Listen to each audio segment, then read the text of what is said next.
Good morning, everyone. It is Tuesday, May 4th, 2021. And I'm going to throw a little bit of a curveball at you this morning, and we are going to go long. I was planning on finishing up the podcast that we were listening to last week. And I listened to something last night that just blew me away and is so in alignment with so much of what we've been talking about. And I love turning things upside down and inside out. And that's what I want to do here this morning. So give me 1 second.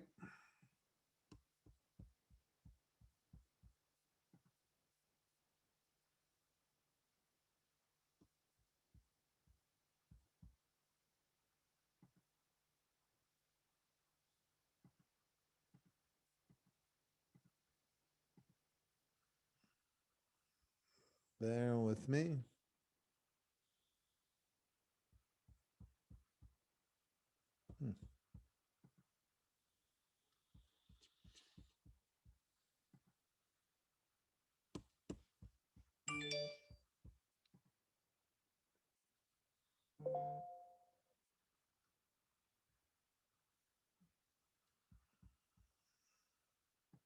There we go. Pain is a good thing physically, because that is your preservation, self-preservation. All right, hold on, sports fans.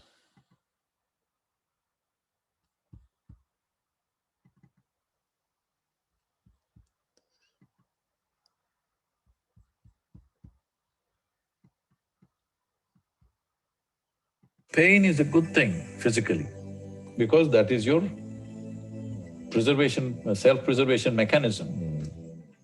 But suffering is something that you do in your mind.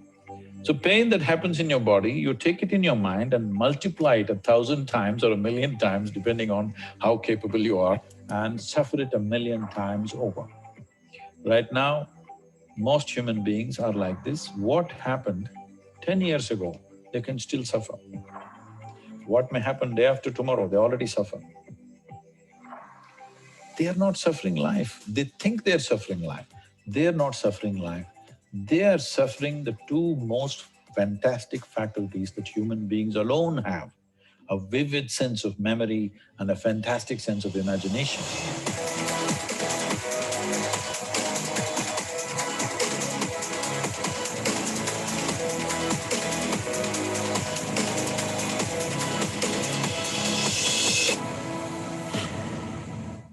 Thanks for tuning into this episode of Impact Theory, sponsored by our friends at Skillshare. Enjoy the episode. Hey everybody, welcome to Impact Theory. Today's guest is a mystic and New York Times best-selling author who has built one of the largest nonprofit organizations in the world. Named one of the 50 most influential people in all of India, not bad considering the country has 1.3 billion people.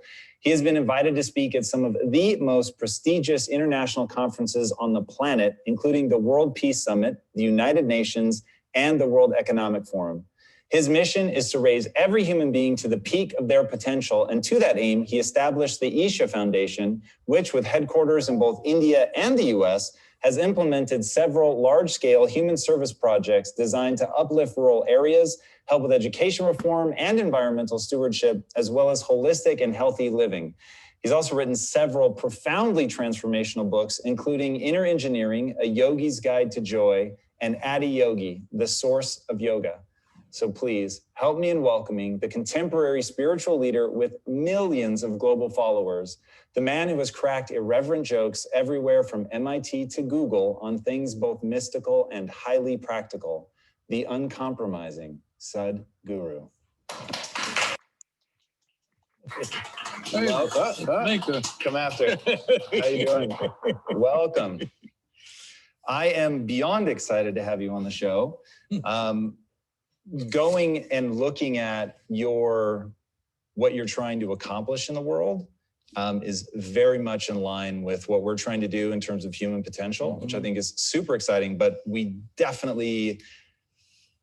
go about it in very different ways. And reading your book, I was really impacted. And so getting to dive deeper into this, I think it's gonna be a lot of fun. And I think the first place to start, walk me through what you mean by potential. Like what do you think is human potential? Every creature, from a worm, insect, bird, plant, tree, everybody, all of them are trying to be full-fledged lives. If one sees what's happening beneath the earth in terms of the root systems, it is an enormous effort for a plant or a tree to become a full-fledged tree. Well, an apple tree is not trying to be an oak tree, but an apple tree wants to be a full-fledged apple tree. That effort is on in every life. So is it in human beings. But the problem with humanity is just this, that for every other creature, nature has drawn two lines. Within these two lines, they live and die. So their idea of full-fledged is hitting the ceiling of their life. But if a human being hits a ceiling, he gets frustrated and miserable because nature, this process of evolution has delivered to us to a place where there is only the bottom line, there is no top line. Though some human beings are trying to breach the bottom line and go below that effort also is going on So essentially, what human life is when life was in the other forms of life that you see on the planet, nature determined a certain compulsive, instinctive ways of functioning. Once you become human, these lines have been removed. You can act consciously. That means what you call as human potential is not of any kind of measurable limit. It can go as far as you desire or as far as you have the courage to walk. So when we say human potential, unleashing… All right, what did we just hear there? Anyone? I come back to that, maybe it's a tree reference, Steve, but the, the bamboo tree story you told maybe, 6 months ago. Okay. What else did we hear here? That Human potential is unlimited. Truly unlimited. What he just said, there's no top line. There's no top line. There's no way to measure what we're capable of, because what we're capable of is what? Infinite. It's infinite. It's infinite. This is not BS. Human potential, it is not about reaching the peak. It is a trajectory. Because what's important about that? It's not about what you achieve or the peak of achievement. It's about the process. What is another word for peak? Anyone? Top. No? Apex. Goal. Roof, ceiling. Result. It's a result. A peak is a result. All of you are aimed at a peak. It's not about the peak. It's about what? The process. It's the climb. It's about the climb. There's no peak. what our life is a combination of a certain amount of time and energy. Time is rolling away for all of us at the same pace. If you sit, it rolls away. If you sleep, it rolls away. If you do something, it goes away. If you don't do anything, it goes away. You're happy or miserable, it goes away. Time is running out for all of us. So it's only the energy that you can do different things with. If you bring your energies to a certain level of intensity and possibility, what somebody does in 10 years, you may do it in 1 year. This means if you live here for 100 years, it feels like in people's impact that you've created, it feels like you lived here for 1,000 years, simply because you have managed your life energies in a certain way. So for me, a human being impactful means, how conscious have you become? This is very important. Because if you're in compulsive cycles, then your energy gets wasted in so many things. If you observe people in a day, let's take 24 hours, in that anyway most people by prescription in America, they sleep for 8 hours So 8 hours means 1/3 of life is gone. In the remaining 2/3, they have to eat, they have to, shower, bathroom, this, that, all this, another 2-3 hours gone. So literally 50% of life is gone, daily basis. Does that hit anybody? Yeah. What hits? Stop going to the bathroom. Especially me. Go ahead. Life is a combination of time and energy. All right, let's talk about that. Time and energy. Time, what does he say? Time is rolling away for all of us, right? Yep. That we have no control over time. What do we control? What we do with our time. Our energy. Our energy, and our energy is a function of what? What we do with our time. No, our energy is a function of whether we're experiencing positive or negative emotions. If we're experiencing Absolutely. positive emotions, what kind of energy are we going to have?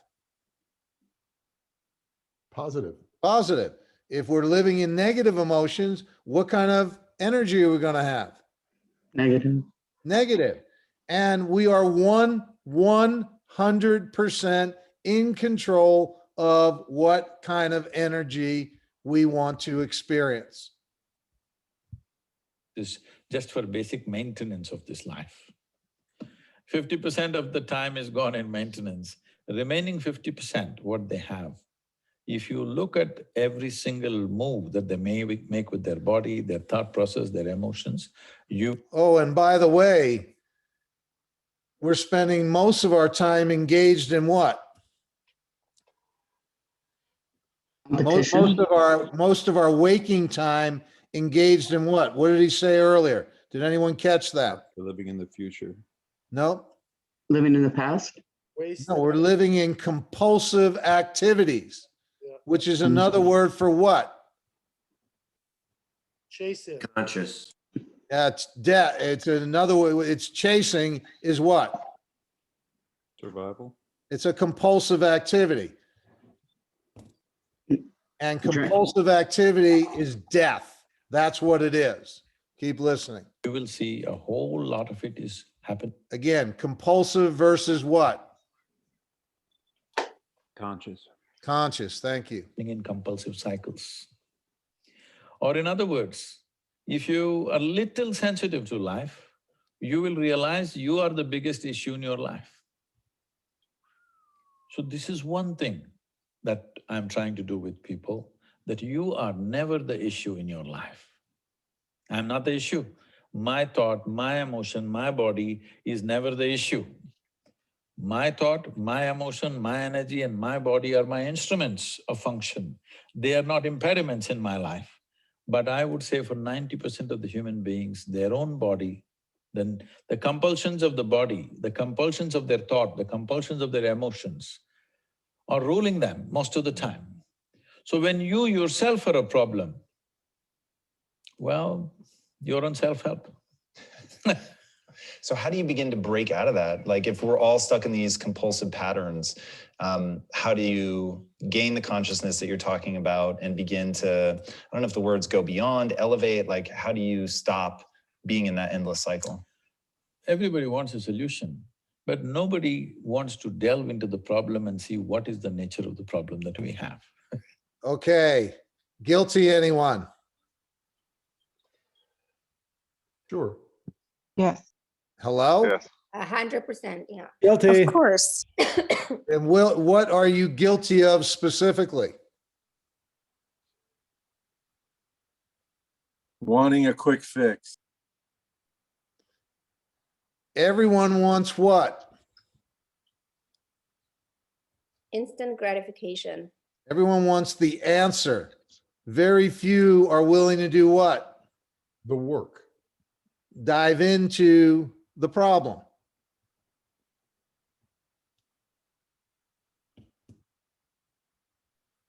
And in relation to what we're talking about, this is a discussion of marketing versus what? Building relationships. No, marketing versus investing in yourself.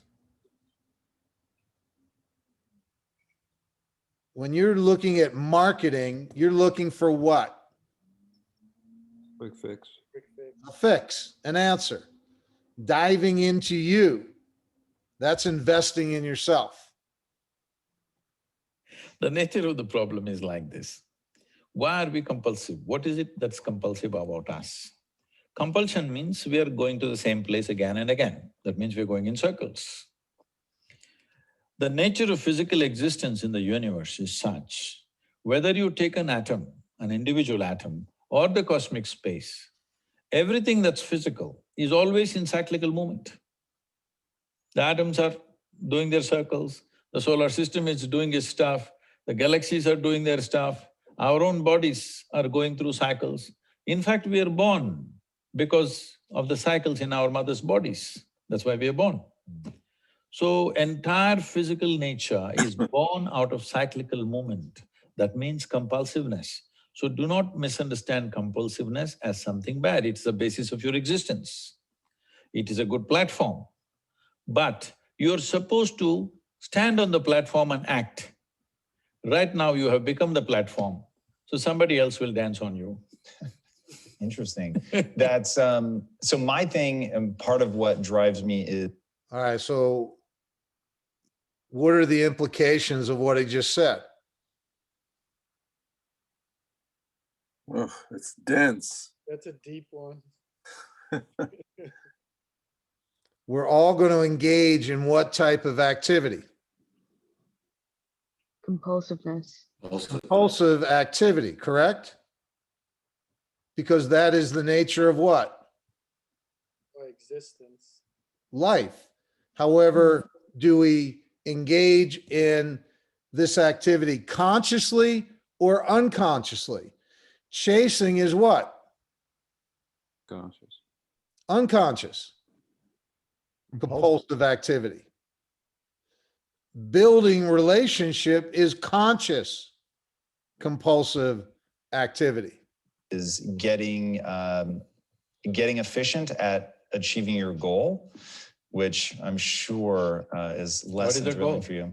So for me, I am interested in actually executing on my potential. So transferring my ability to do something into the actual thing. So the easy example I give people is if What does impact mean for you? Leaving a footprint? Not quite. So I have a very specific kind of impact that I'm trying to have, which is to help people actuate their potential. So I think that a lot of people, they are capable of extraordinary things. And I think that. What do we want to watch right here? Anyone?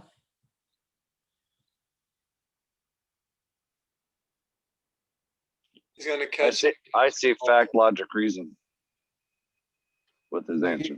You're going to watch this interplay right now. Both of these individuals are what? Self-aware.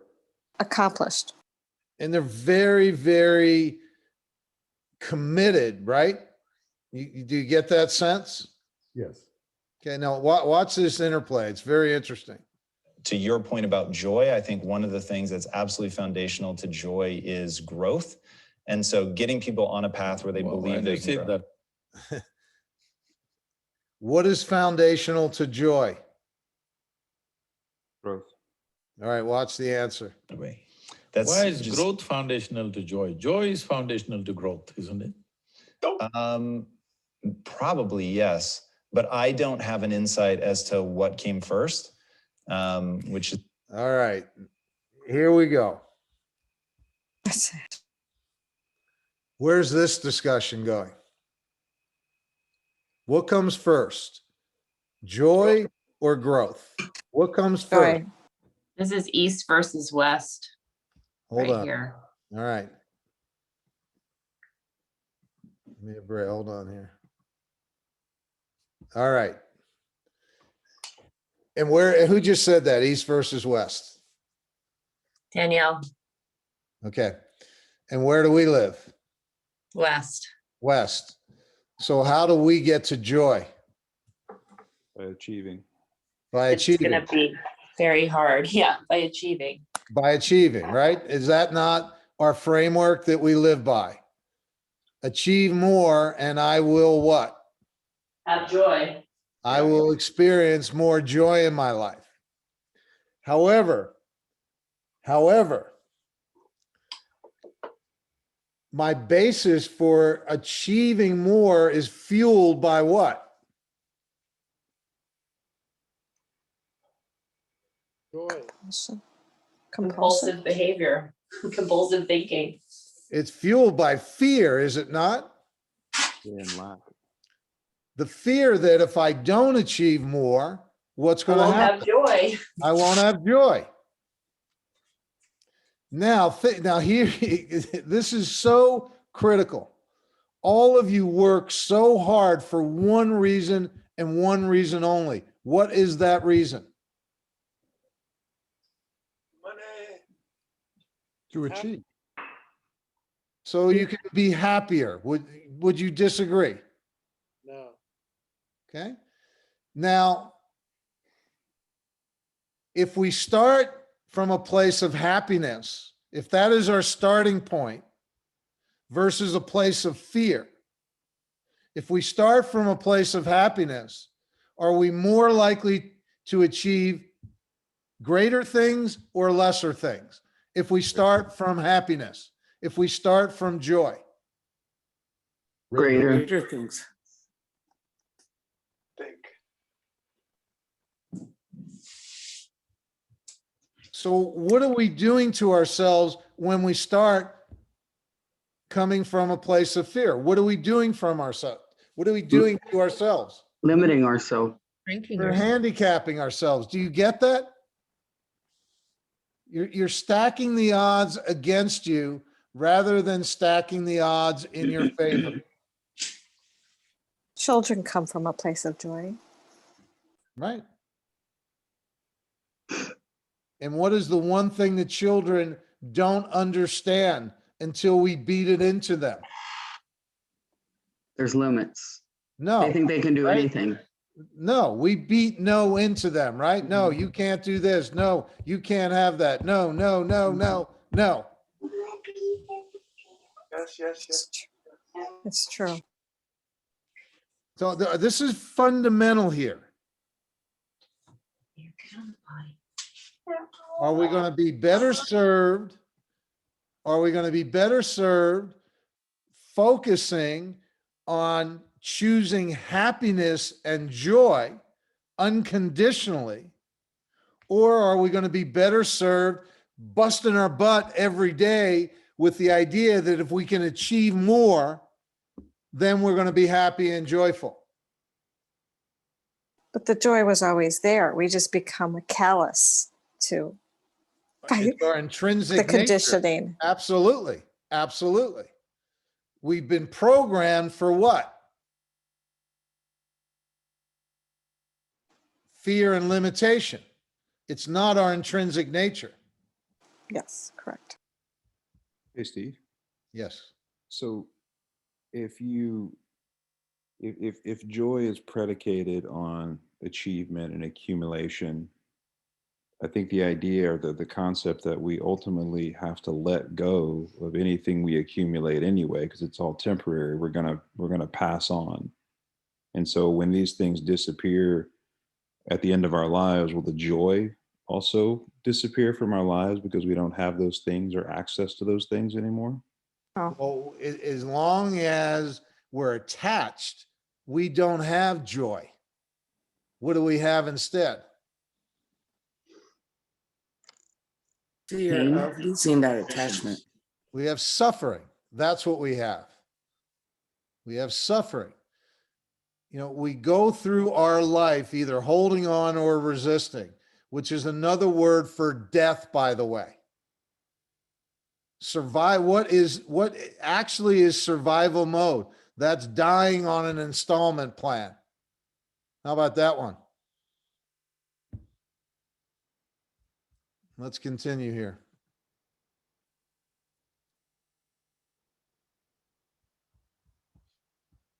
Give me a second.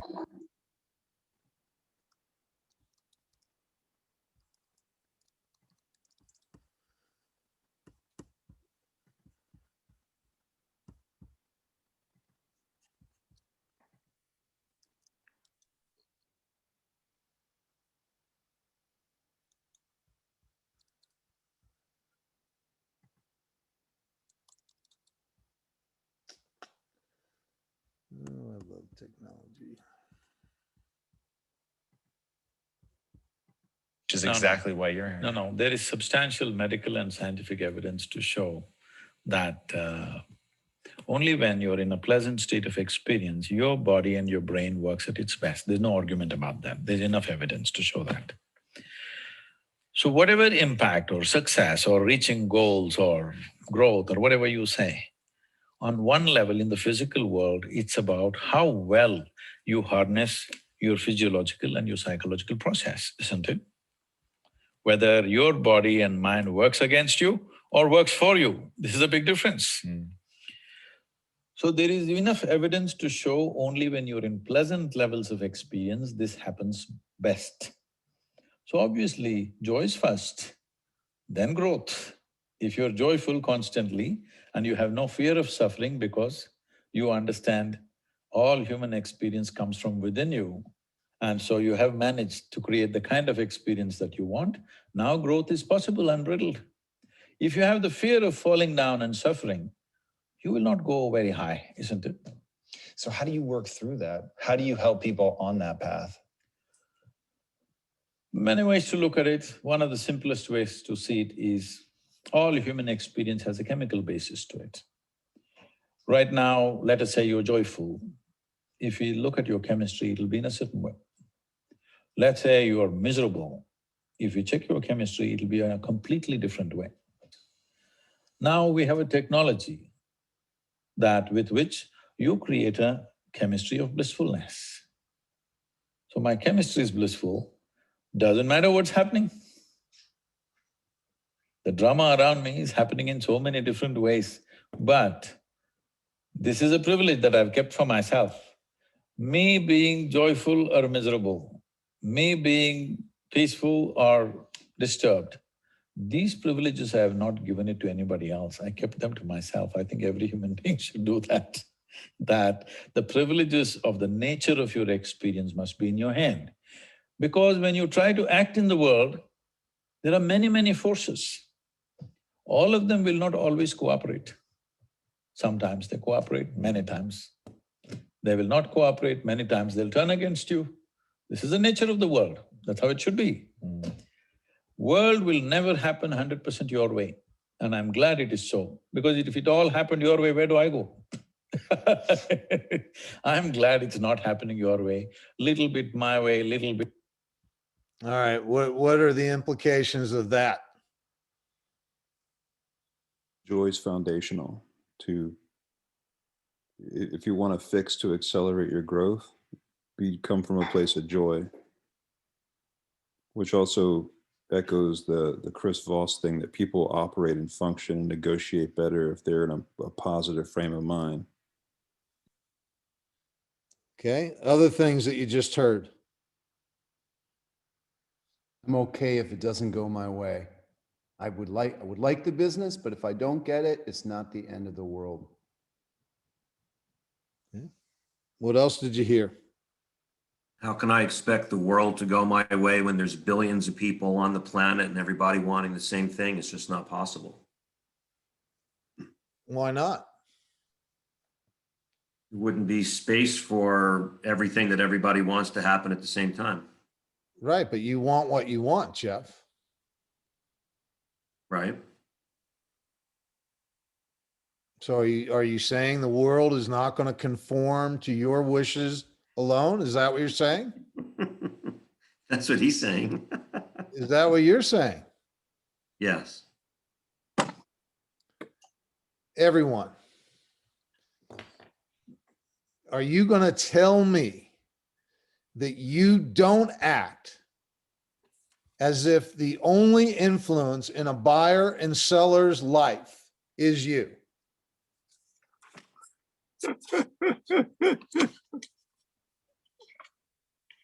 Do you not act that way? I'm a very powerful agent, Steve. You're calling us out on it. It's funny. When someone doesn't list with you, what does that mean?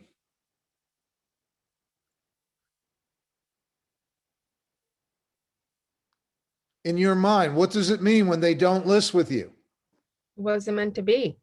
No. Did something wrong. Not good enough. Wait, hold on. Isn't it more like I did something wrong? Yes.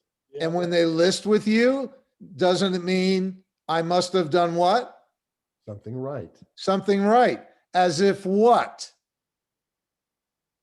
We have control.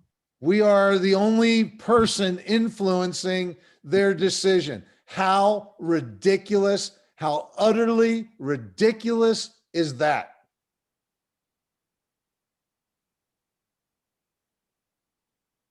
Think about it. How many outside forces are at play every day in the world? How many exactly? Anyone? Almost infinite. Not almost. Exactly infinite. Infinite. Infinite. And yet somehow in our mind, what do we believe? What do we believe? I can control this. I can get the universe to bend towards my wishes, regardless of anyone else's wishes. I can get the universe to bend to my wishes if I do what? Do it right. If I do it right. If I do it right. Are we not living in that paradigm, everyone? Yes, no? Yes. And when things don't go my way, then what do? Suffer.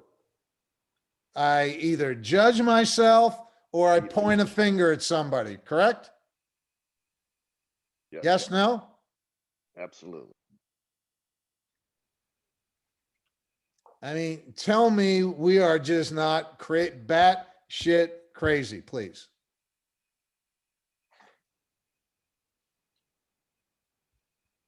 I think you're batshit crazy. I agree. I mean, Steve, imagine how much space you'd create in your life and your business if you let that concept go. Oh my God.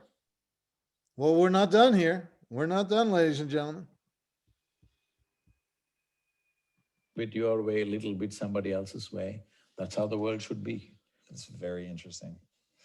Is there a way to avoid falling into those traps? Like, I know that you've taken some very different approaches, at least from an American set of eyes, to raising your daughter and not wanting to put a lot of teachings on her. Is that to avoid dogma? Is it to avoid closing doors because you think you know something? Like, how do we, if we were gonna have kids and raise them in a way that stopped them from falling into some of these traps, what would we do? How many parents would dare and encourage their children not to be identified with parents, not to be identified with the religion that they follow, not to be identified with their racial and national and other prejudices that they hold? They all think these things are sacred, isn't it? Yes. These are the things which destroy human potential.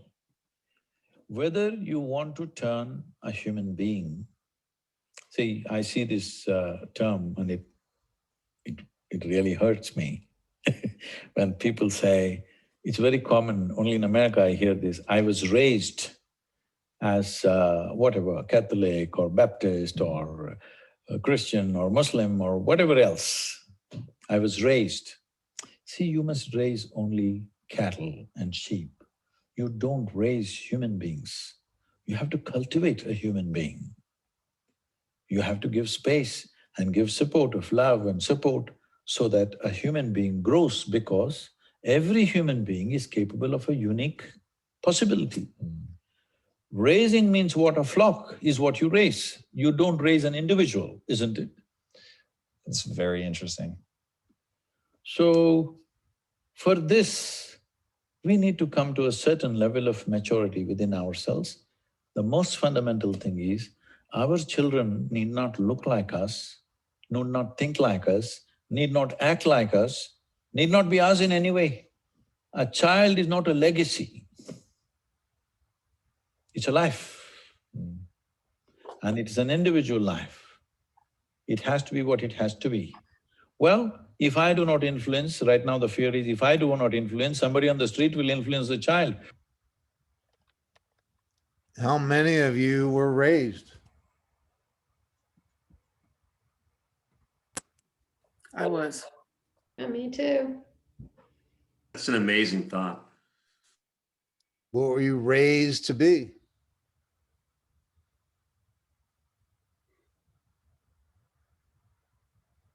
But someone else wanted us to be, living in the matrix. Completely neurotic.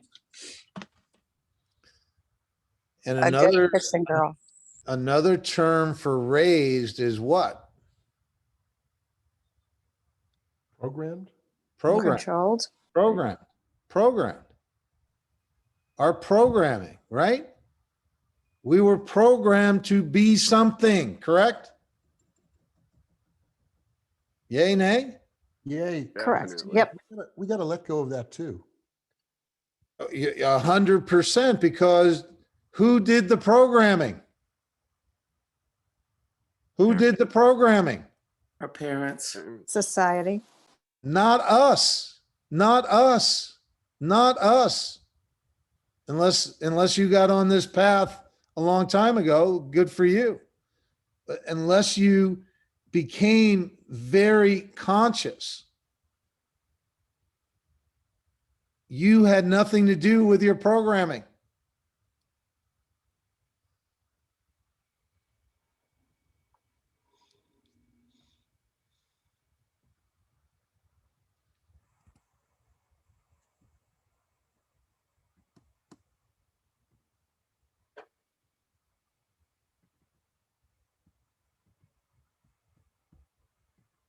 On the social media, they'll influence the child.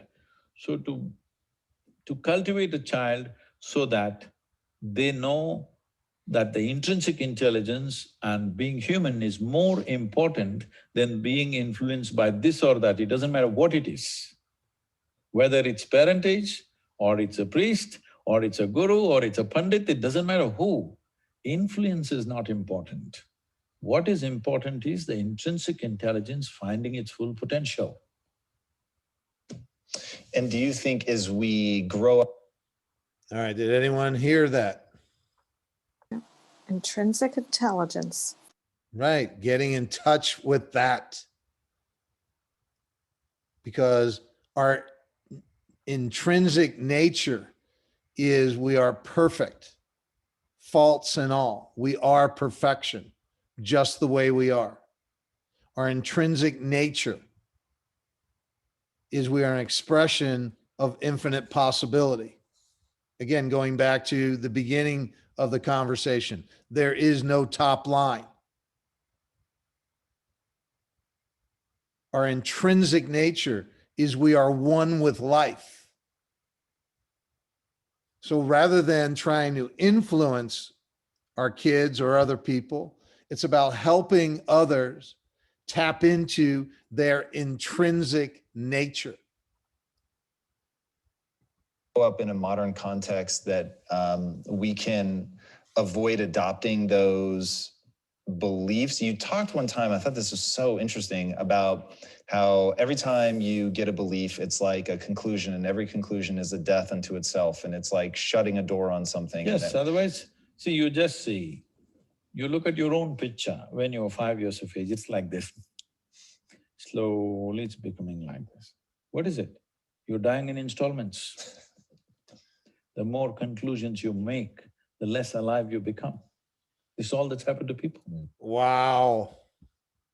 Anyone hear Awesome. that? Yes. Or Walking Dead. What did you just hear? Anyone? Our limiting beliefs kill us slowly. It's a slow death. Dying in installments. The Wow. more conclusions we come to, the more we think we know, the more we're actually what? Not growing, we're dying. Dying. Dying. They call this knowledge. This is not knowledge. This is just conclusions that you're drawing about everything. See, with all this scientific exploration, the fact is that even today, we do not know one single atom in its entirety. We know how to use them. We know how to use everything on this planet, but we don't know a damn thing about anything. Over 90%. Did you hear that? Hilarious. We don't know a damn thing about anything. We don't know a damn thing about anything.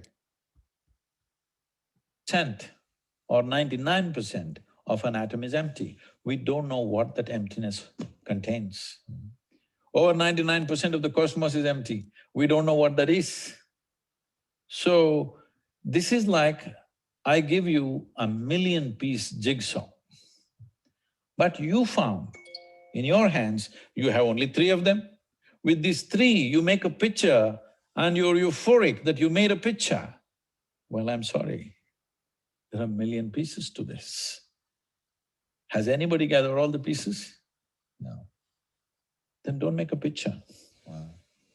You've talked about the only way to really… Any comments here? Stop making pictures. That was a mic drop moment. Definitely. We don't know anything about anything. And yet we think we do what? We know everything. We think we know everything.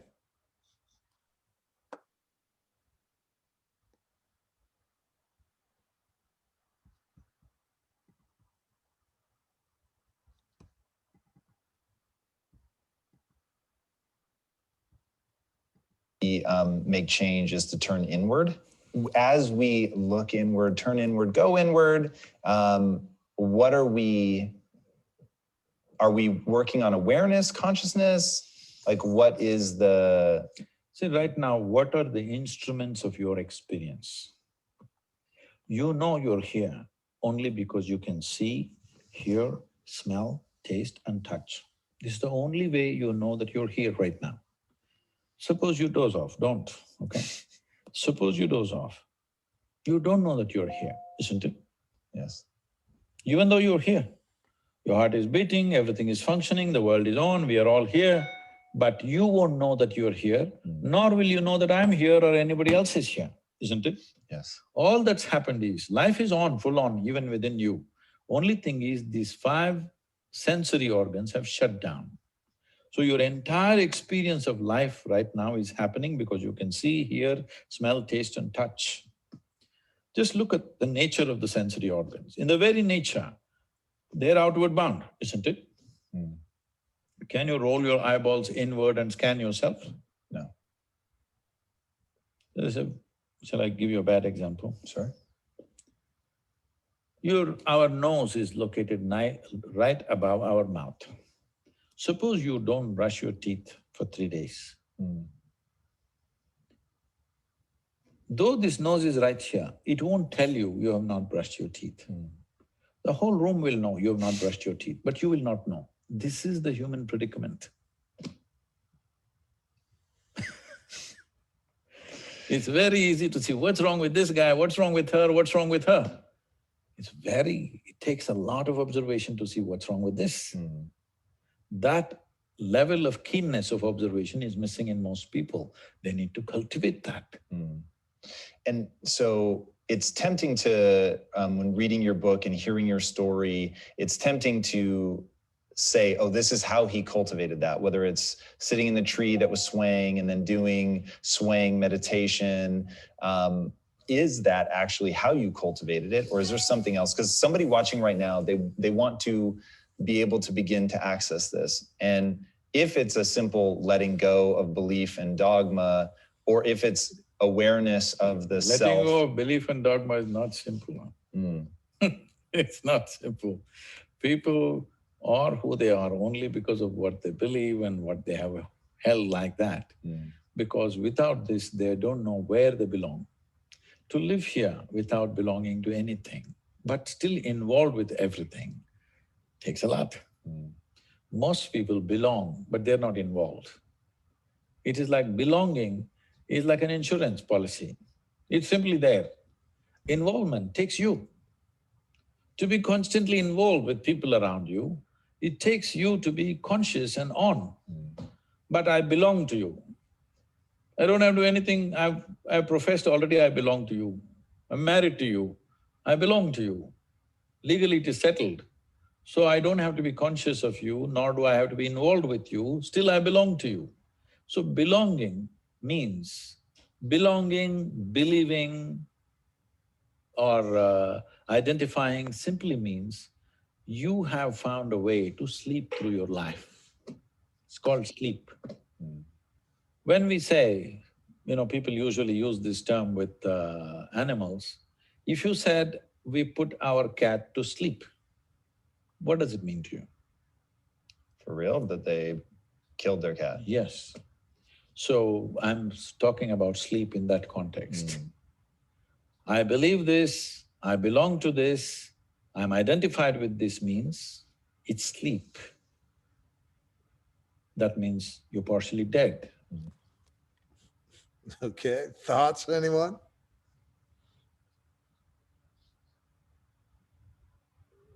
You are what you believe. And you To get be involved. You get to choose what you believe, but it's a very difficult process to consciously choose your beliefs. No, he's saying something very different than that. Is he saying that beliefs. when we're sleeping, we're partially dead? No. I think Well, he go- said that Beliefs kill we're us. going through. No, hold on. What is he saying about believing? Death. It's being dead. We don't need to come to any conclusions. What do we need to do? Instead of coming to conclusions, what do we need to do? Be open. Be present. Okay, be open. Present. Just keep doing what? Just keep doing what? Living. Do Exploring. what you love. Exploring, finding out. We don't need to come to any conclusions. We need what he's saying. And if you keep listening, I'll send the link. And you've heard Joe Dispenza say this. There's a very common theme here, and that is keep stepping into the unknown. That is called living. That is called living. Keep stepping into the unknown. There's one big question that all of you have when it comes to favorite and the fool. What is that big question that all of you want the answer to? How do I become the favorite? Correct. Wrong question. It's not how do I become the favorite? The juice, the real juice is what? How do I not care? No, partially. The real juice is what? Be curious. The unknown. Process of finding out. Jeff, stop cheating, man. He was on Okay. another call this morning. He's heard all this before. I'm enlightened. He's not that smart. Don't. Well, at least he remembered. So I'll give him credit for that. You're right. The joy is in going through the process of finding out whether you're the favorite or not. Who cares? Who cares? What difference does it make? We're spinning around on a globe in the middle of nowhere. Who the fuck cares whether we're the favorite or the fool? The juice is in finding out. Because that is stepping into what? The unknown. The unknown.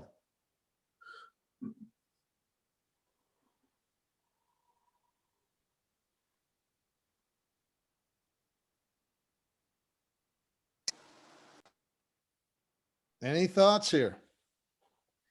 Well, then the question for me becomes, why are we here?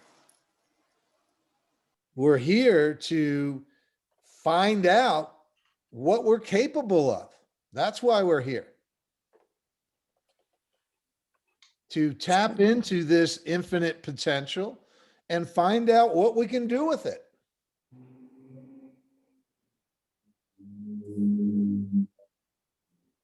We are here if we really want to live a rich and fulfilling life. Every day, it's real simple. Step into the unknown. Step into the unknown. You know, tomorrow on the call with Chris, I'm going to bring up a couple more very interesting commission scenarios. How about this scenario, everyone? How about this scenario, everyone? What if, everyone? What if we made 6% our absolute standard, no matter what, everyone? That would be stepping into what, everyone? The unknown. The unknown. Do you know, can you tell me exactly how much skill it takes to say, yes, I'll lower my fee? What do you want? 4, you got it. 3.5, no problem. How much skill, how long did you train to be able to respond in that moment in that exact way? Absolutely.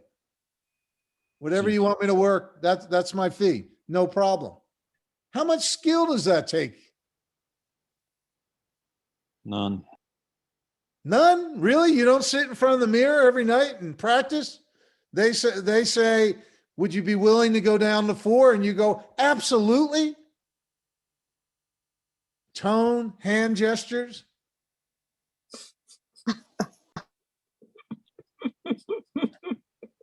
I mean, doesn't it make a difference the way you reduce your fee? Is that not important in this process?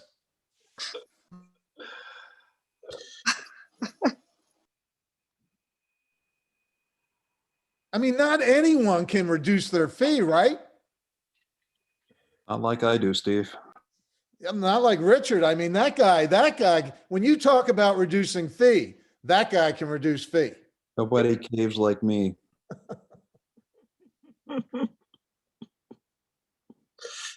But what would actually happen if we made 6% our standard, no matter what? And the truth is, no one can really answer that question. One person's getting sort of close. What about the rest of you?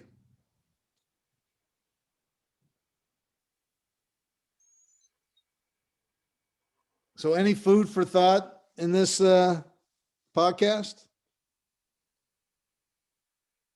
Great call. I enjoyed it. At a minimum, I hope it makes you think. I hope it makes you step back, open up. In The Untethered Soul, Michael Singer talks about open heart, closed heart. They get into that here also.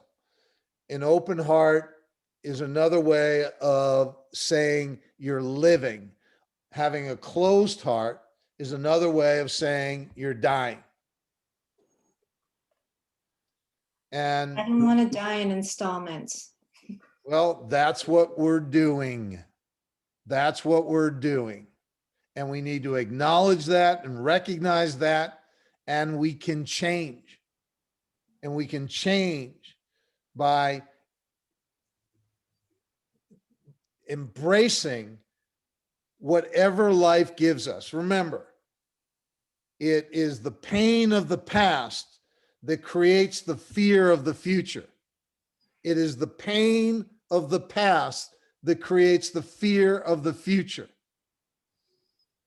And when we heal the past by letting go of everything in the past, then there's nothing to fear in the future, which allows us to serve the present moment, whatever that is, because every present moment is perfect because it's 3.8 billion years in the making.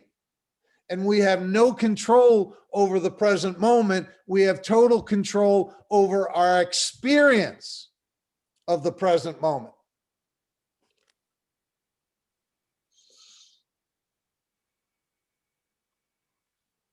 Chew on that. Thanks for being here. Bye-bye. Thank you.